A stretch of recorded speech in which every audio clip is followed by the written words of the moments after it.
listen to understand, really care about what's going on. But do we do that all the time with our customers and prospects?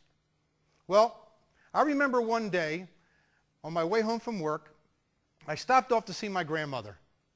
And my grandmother, nice little old Italian lady who came over from this country, still can't speak English as well as most people, but she does her best.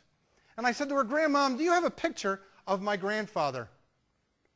And she said, "No, I'm sorry, I got no picture of your grandfather. You see, my grandfather passed away before I was born, and I wanted to see what he looked like." And I said, "Are you sure you don't have a picture of my grandfather?"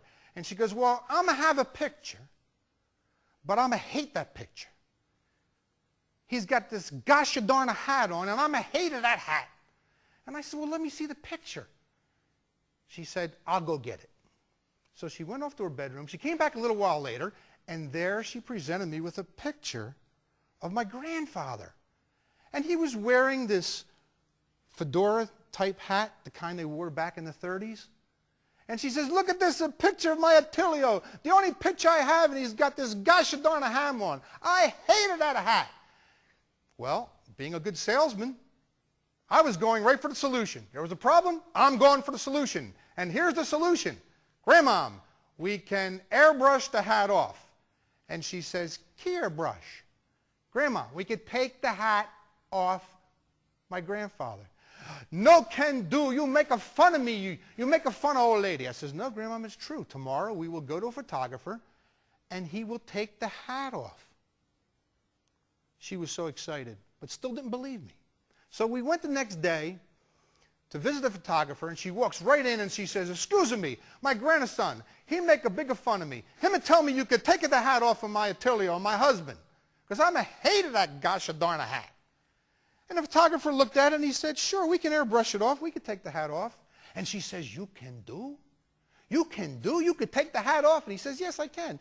She hugged him. She goes, "Oh, God bless you. I'm finally going to have a picture of my Attilio without that gosh darn hat." So he said, "Sure, I would love to do that for you." And she was so excited. And he said, "Tell me a few things. I need to know some information." "Sure, what can I tell you?" She says, "What color was your husband's hair?" And she says, "Oh, you'll see that when you take the hat off." You see, I jumped right into the solution without understanding what my customer was all about. Interesting story, but before we run out of 100 miles an hour and do the things we do, I suggest we think about the right tool at the right time in the right place.